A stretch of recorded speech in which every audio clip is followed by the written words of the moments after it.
Welcome to Entrepreneurial Entrails for some short stories on the guts and glories of being an entrepreneur.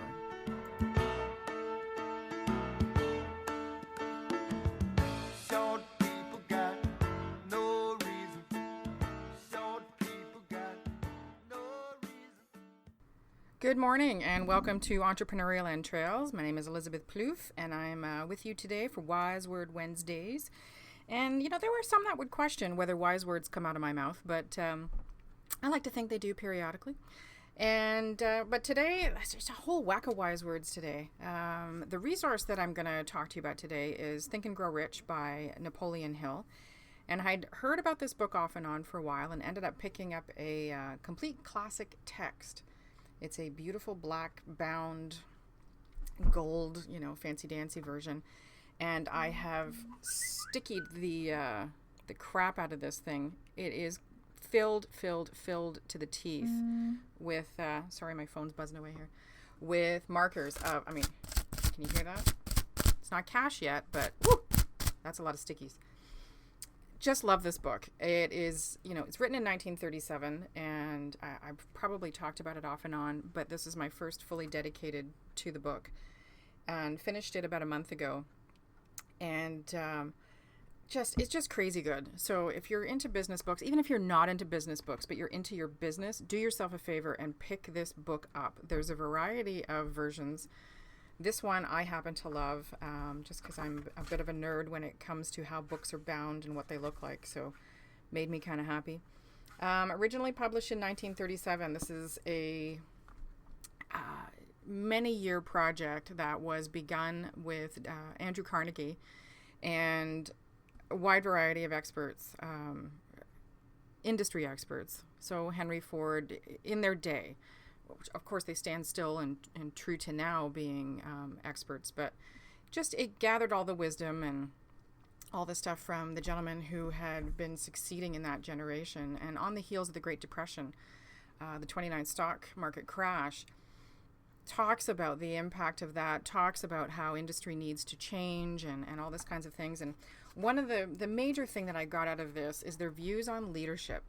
And I think, and I pause here only because I'm trying to find the right words, leadership has become somewhat of a dirty word. And I think that sort of happened in the 80s with the Wolf of Wall Street and that sort of corner office goal. But back in 1937, under the chapter on faith, what he writes here, I'm just going to read from here we go. He says here, business is due for a reform. Make no mistake about this. The methods of the past, now this is 1937, so that's kind of telling, based upon economic combinations of force and fear, will be supplanted by the better principles of faith and cooperation. Men who labor will receive more than daily wages. They will receive dividends from the business the same as those who supply the capital for the business. But first, they must give more to their employers and stop this bickering and bargaining by force. He was talking about labor unions and what have you, which I sort of believe in, at the expense of the public. They must earn the right to dividends. Moreover, and this is the most important thing of all, they will be led by leaders who will understand and apply the principles employed by Mahatma Gandhi.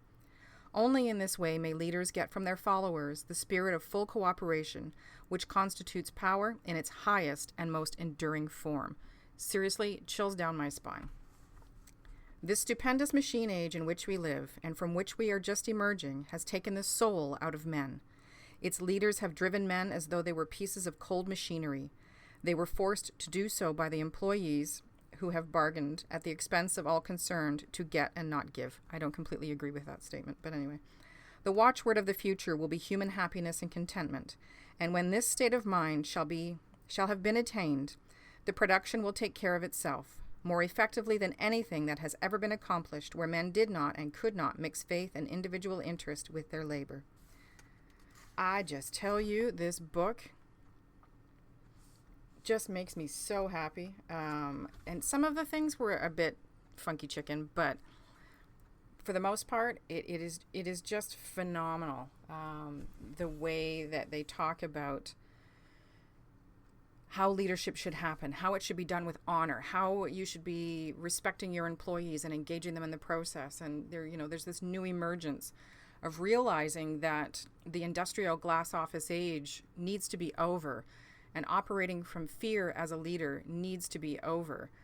And I love it. I'm really fortunate to be involved with an organization that is changing the way leaders lead, hopefully more than one business at a time. Spark the Change Toronto is an event that I'm going into my third year being the event coordinator for. October 19th will be the Happy Melly Exploration Day with Jurgen Apollo, who is changing the world, with Jason Little. It's just an amazing event. So honored to be involved with that. And when I read this book, it just brought home to me anyway, that these principles have been around and have just been submerged under this mire of flash and lack of substance. And it's so gratifying to see it come back. And one of the things that's recommended in this book is creating a statement of where you want your business to be, what you see, and it's a statement of positivity. And so I created one. I'm going to just turn around here and read it to you. And it's within the book, they give you the format for the statement. So I made a bit of an audacious big goal. And so what I wrote was, by June 3rd, 2020, which is my birthday, I will have in my possession $500,000, which will come to me in various amounts from time to time during the interim. In return for this money, I will give the most efficient service of which I am capable, rendering the fullest possible quantity and the best quality of service in the capacity of saleswoman for communication services, teacher, writer, event planner, presenter, and speaker. I believe that I will have this money in my possession. My faith is so strong that I can now see the money before my eyes. I can touch it with my hands. It is now awaiting transfer to me at the time and in the proportion that I deliver the service I intend to render in return for it. I am awaiting a plan by which to accumulate this money, and I will follow it when it is received. I have that statement all over my house. I have it posted by my bed. I have a photograph of it on my phone. I'm going to be writing it into the notebooks that I take on business, and I say it twice a day. And, faith, we're not talking necessarily a God-based faith. We're talking faith in your ability to deliver for your business, faith in your ability to reach your goals, faith in your ability to gather the team that you need to achieve what you want. If you don't make a statement like this, if you don't put a flag in the ground about, a stake in the ground, about what you want to do for your business, what are you working towards? I don't know how else to explain it. Take a moment to try and make a statement like this. Take a moment to, for God's sake, read this book. And in an ironic twist, I was at an event last night that I sort of hesitated to go to, but so glad I did. And it was put on by an organization called Hub Inc. And sorry, I'm just looking it up at the same time. And it started in Toronto, and it's now branching out into... what the heck am I doing here? I can't spell. It's now branching out into this area, which is fantastic. So I can't even remember how I found the event. I think somebody might have posted it on Facebook or what have you. And I ended up going last night, and it is fantastic. I was really pleased. Mary Morasuti is the founder of this. It says here, always an overachiever. She was one of the first female directors of photography in the Canadian broadcasting industry.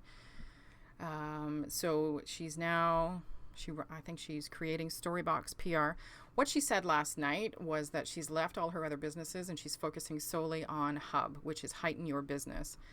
And it is strictly dedicated to women in entrepreneurship and helping them to achieve their business goals. And so last night was a think tank, which is something that's highly recommended in the Think and Grow Rich. Building a mastermind team, gathering people around you to fill your skill sets, your skill gaps that you might not have. And they opened the quote, Dorothy, who runs, I guess, the Mississauga chapter, I'm still learning about it, so I'm not completely conversant, opened the discussion with a quote by Napoleon Hill, which I was like, wow, that's so awesome. Which also prompted my my podcast today. So they read that quote, and then last night's event was a think tank. And so the group was divided into two smaller groups, and then facilitated discussion took place where business owners stood up and talked about their challenges and then reached out to the group for solutions. And that's what I'm doing with Ballsy. That's my whole goal for Ballsy. I don't need to network anymore, particularly in a broader sense. What I need is a solid team to help me solve my business problems. And that's what the hub is doing. So I'm very excited to be starting to get involved with that and get my membership going, and hopefully be able to help out in the Hamilton Burlington chapter that's being run by Lucy. And yeah, it's just an incredibly wise, funky day. I'm just going to have a quick look here. Sorry, if you live in the Hamilton Burlington area, it's Lucy Santoro. And she's going to be running the chapters for Hamilton and Burlington right now. And September 22nd, I believe, is when... Let me just have a look here. Sorry, I'm all over the place, but the internet's not as fast as we would like. So September 22nd is the launch event for the Hamilton Burlington. It's going to be the Lakeview by Carmen's. Oh, apparently. I don't know. Because she said yesterday they weren't too sure about the location. But either way, if you go on www.hubinc.ca, you can find some information about that. And it was just a great night. It's one of the few networking events where I've actually come away with what I would consider, and I hate using this term, but a warm lead, where I got connected to people who not only need my services, but are looking for my services. I've talked before about the willing and able, and these ladies were both.